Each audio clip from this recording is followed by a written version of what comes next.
Hello, welcome to A2PG webinar. My name is Sunny Chapel, CEO of A2PG. As you know, the new FDA population PK guidance was released a short while ago. The guidance reflects AG's standard practice for the last 15 years since inception. We thought that it would be nice for us to share our experience with our colleagues in the field, as the new guidance is pretty much our second nature at this point. I am extremely pleased to welcome Dr. Byon as the speaker, who recently joined the A2PG as the Senior Vice President. She is one of the leading experts in setting the best practices. Her 2013 Best Practices manuscript is one of the key references of the new FDA and CDE guidance. Welcome, Dr. Byon. Here we go.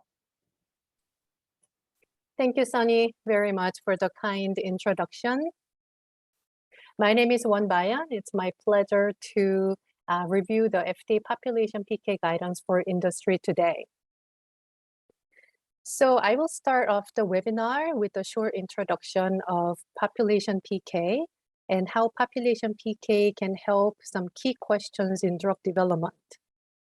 After discussing model-informed drug development and the importance of best practice to advance MIDD, we will review guiding principles and some key content from the finalized FDA guidance. FDA publishes many guidance documents. It reflects the agency's current thinking on a certain subject. The contents of the guidance are considered recommendations, not meant to be binding or requirements. FDA population PK guidance for industry, its original draft was released in 1999. FDA released the updated guidance 20 years later in 2019. And the guidance was finalized earlier this year in February 22. This guidance is a very comprehensively written and excellent reference for population modeling in general. And on the link bottom right, you can see the entire population PK guidance. And also it becomes the major reference for the webinar today. This finalization of the guidance is a very important milestone for the FDA, but also it's an important step for the pharmacometrics community, since it showcases the collective efforts of the community to advance population modeling, its methodologies, and also its impact on drug development over the past 4 decades. Before we go into the population PK guidance, what is population PK? FDA defines it as the science of describing the PK variability and identifying the cause of this variability. After taking the same drug at the same dose, patients can have very different concentration time profile, as illustrated in this figure with the different colors. Not only understanding the average concentration time profile, but also understanding the factors affecting these differences or variability is very important, as it could result in differences in efficacy or safety of a drug. Therefore, population PK analysis can guide key decisions and important decisions during drug development, as well as dosing recommendations for drug labels. So let's look into what decisions that population PK analysis can help. During the drug development, once sufficient PK data are collected in first-in-human study or initial first few phase 1 studies, population PK analysis really needs to be initiated early in drug development so that it can help dosing regimen, sample size and sample scheme in subsequent clinical trials.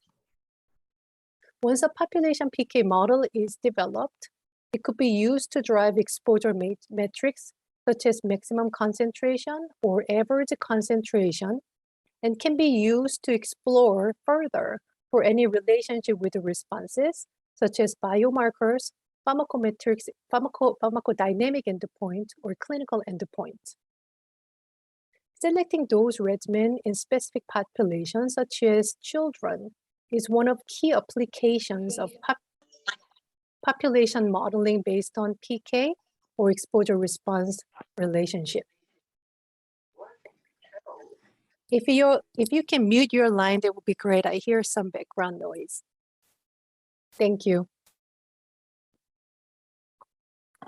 During regulatory review, population PK analysis for NDA or BLA submission is performed using totality of available PK data from phase 1, 2, 3 clinical trials. This can provide additional supporting information for key PK information for label, such as absorption, distribution, and metabolism and excretion, as well as key dosing recommendation in specific population in the labels, together with dedicated Clean Farm phase 1 studies. Therefore, it is very natural that population PK analysis go through iterations of updates during drug development phases, and its final results are often included in drug labels as basis for dosing regimen. This slide shows the US prescribing information of Humira, particularly section 8.4, pediatric use for hidradenitis suppurativa indication. The label says use of Humira in pediatric patients 12 years and older for HS is supported by the evidence from adequate and well-controlled studies in adult HS patients. Population PK modeling simulation predicted that weight-based dosing in pediatric patients 12 and older can provide generally similar exposure to adult HS. As this label language indicates, this pediatric expansion was based on PK modeling and simulation without conducting a clinical trial in children with HS.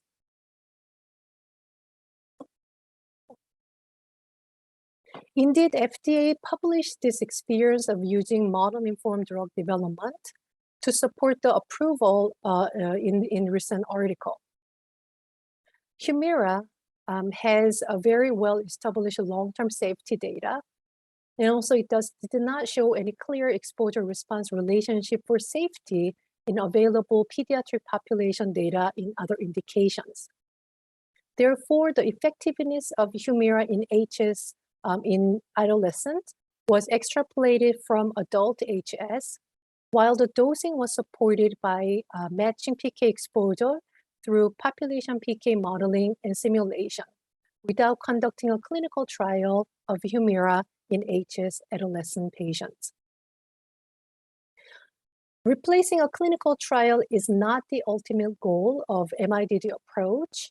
However, this is an example that showcases a high impact decision that's possible by utilization of MIDD and population PK modeling. This approach is very well supported for this case, considering the wealth of clinical data available for Humira, as well as well-established understanding of adolescent dosing in general.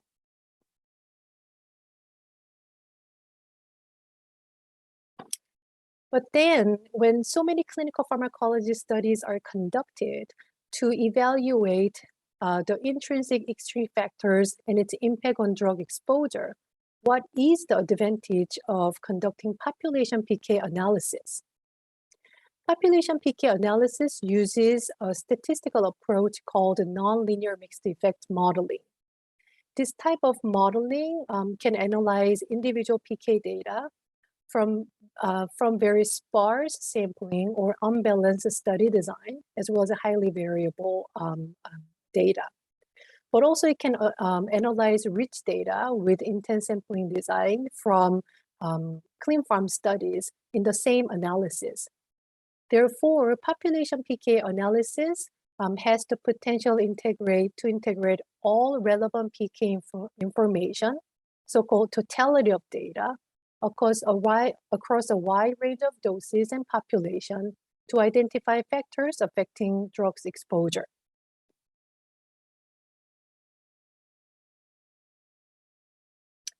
This approach of integrating pharmacology with the statistical principles really revolutionized how we analyze PK data and linking it to clinical endpoints or biomarkers, and also use that information for drug development over the past 4 decades.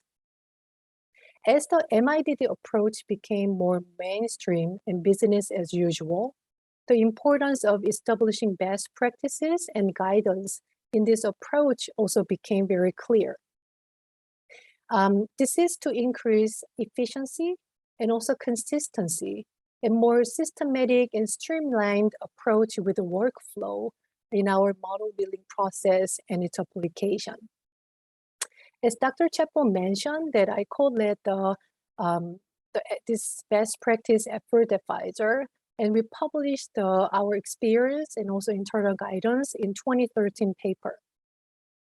Almost 10 years now, still the importance of establishing best practices and standards is recognized as one of the key areas to advance our MIDD and its impact even further under PDUFA 6.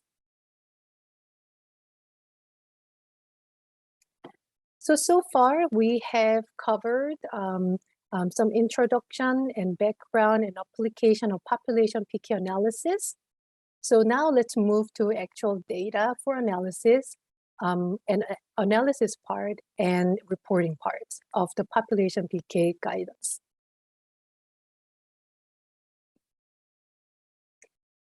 While the FDA guidance are not requirements, this FDA guidance indeed provides very important guiding principles for population PK modeling. First, let's start with data used for analysis.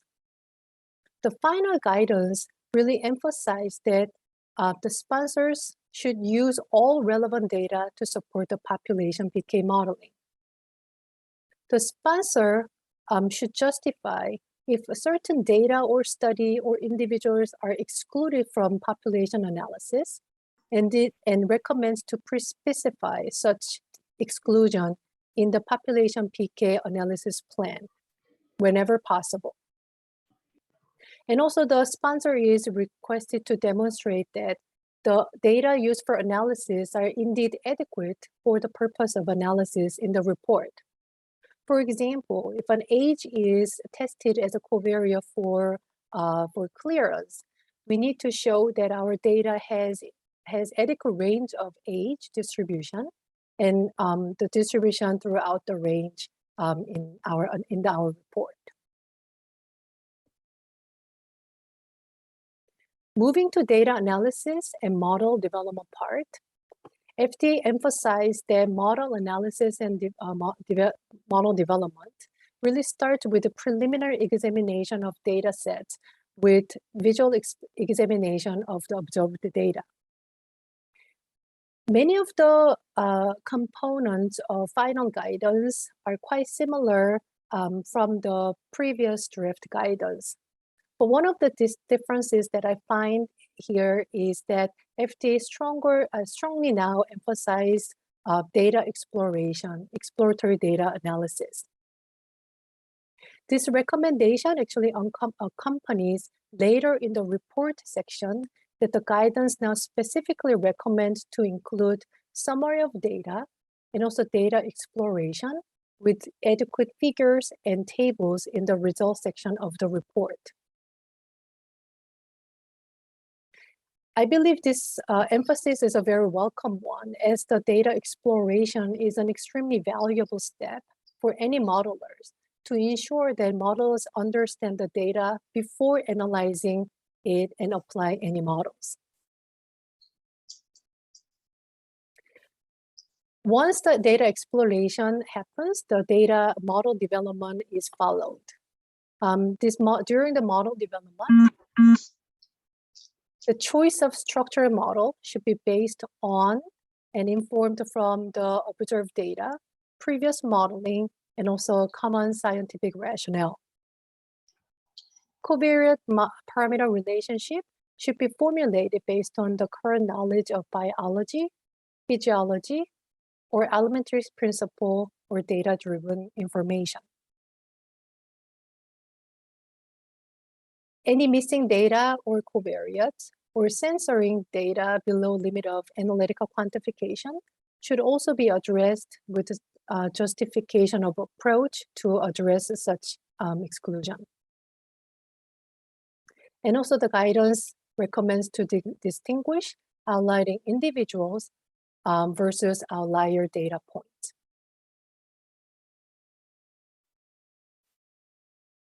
Once the models are developed, now we're moving into model validation phase.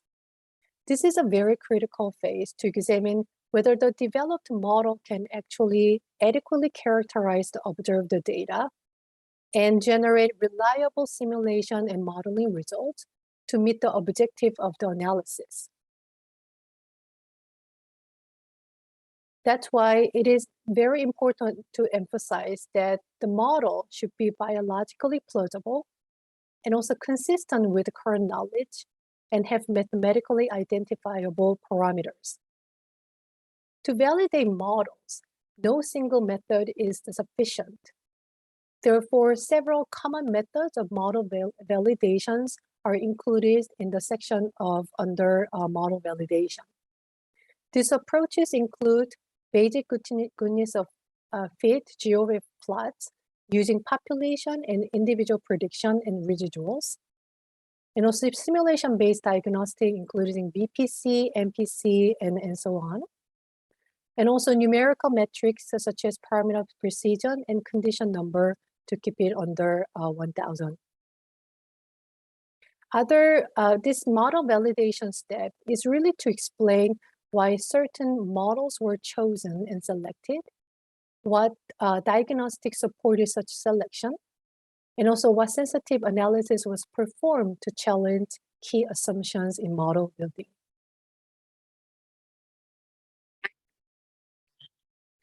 Once a model is developed and validated, often these models are used for simulations to guide the key decisions in drug development, as we discussed earlier. FDA guidance lists different simulation approaches, such as simulation using fixed effect estimates, simulation using uncertainty of fixed effect estimate, also simulation based on estimates of between subject variability.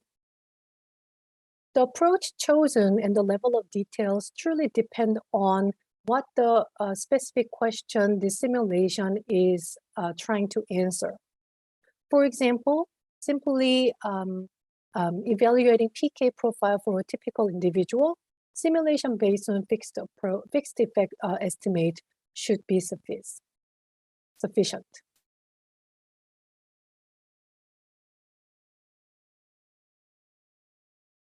FDA guidance section 7 also shows the recommended format and content of the final population study report. So we'll go through over the next few slides the high-level content from this guidance for the recommended report structure. Compared to the draft guideline, in the final guidance, now the executive summary and synopsis is combined into executive summary. The contents have not changed from the draft guidance. So executive summary is to include the purpose of analysis, key findings of the result, and also plain language summary of the entire analysis and conclusion. Result presented as clinically relevant drug exposure, not parameter estimates. And also visual presentation of relevant exposure metrics to illustrate how subpopulation differ from typical population, which is often done as forest plot. I would like to emphasize the plain language summary, as this is particularly important, the population modeling or MIDD approach to be more impactful so that non-technical reviewers can also understand the result and also its clinical relevance and its impact. The discussion section is still to include the background of the to place the population PK study in the context of the development program, objective analysis, and PK characteristics.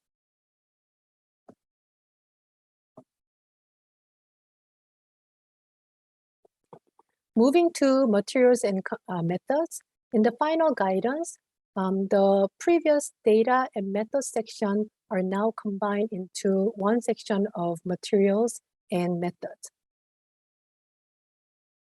This section includes a description of data, trials, and also link to original study reports, detailed demographic information and covariate information, planned criteria, table of assumption, and procedure for model building and evaluation and validation, description of simulation and sensitive analysis to support the conclusion and recommendation, as well as software and version, although FDA does not recommend any specific software for population PK analysis. I highlight the fourth bulletin as the importance assumption was always there.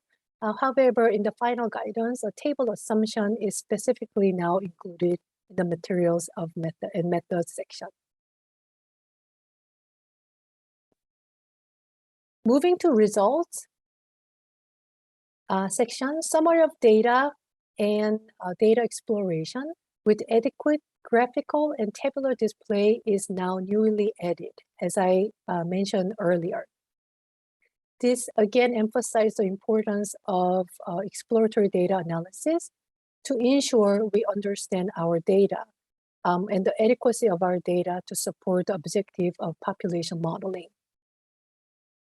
The results section should also include the description of final model, model building step, validation, and all the details of the final result, application of the final model to the objectives of the analysis, accompanying tables and figures, and also other table and figure that could be included in appendix. I particularly highlight the last description of simulation results or scenario, as this is also newly included in the final guidance. In the results section, the inclusion of shrinkage and VPC or other validation methods are specifically mentioned, although always this type of new methodology for validation has been there because it is more specifically mentioned in the table. Moving to discussion, in the final guidance, one particular part of discussion of drug development and regulatory decision based on the results of the model is now removed in the final guidance. The rest of the content of the discussion remain the same, including interpretation of modeling results, assessment of clinical relevance, and also assessment of any alternative dosing regimen in the context of exposure response analysis for safety and efficacy. Conclusion is also the same, to include a short summary of major findings.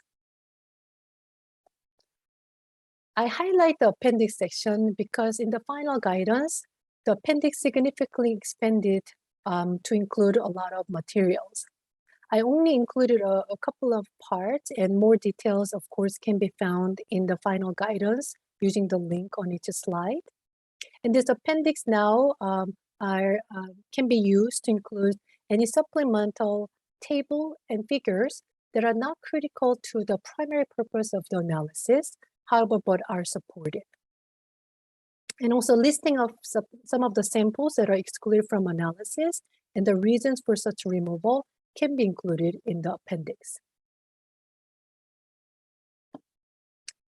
The last part of the FDA guidance is about submitting electronic files, including data and related files to the agency. It is very critical that data sets and model files to be submitted for not only final model, but also base and key intermediate models.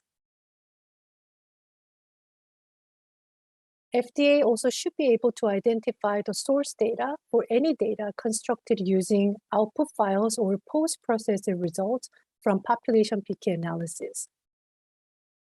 This e-submission process is particularly important for the FDA because FDA will reproduce and conduct their own analysis using this data and codes. So therefore, the reproducibility of all the analysis and the output in the report are very important.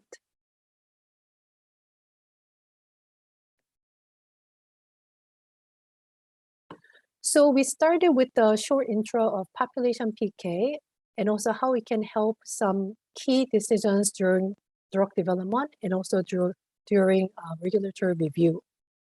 We discussed the effort to have best practices to advance MIDD and went through key content of the final FDA guidance, including the report structure and recommended content. I want to point out that FDA guidance really focuses on typical application and typical modeling procedure of a population PK analysis. However, FDA does recognize many novel approaches that are not covered in the guidance. But FDA always encourages sponsors to have an open discussion with the agency. And this effort is very apparent from their many initiatives, including MIDD pilot program under PopPK 6 to promote such a direct dialogue between sponsors and the agency. As I mentioned, FDA guidance is a very well written and comprehensive reference for population modeling in general. So I hope I was able to share some flavors of that through this webinar.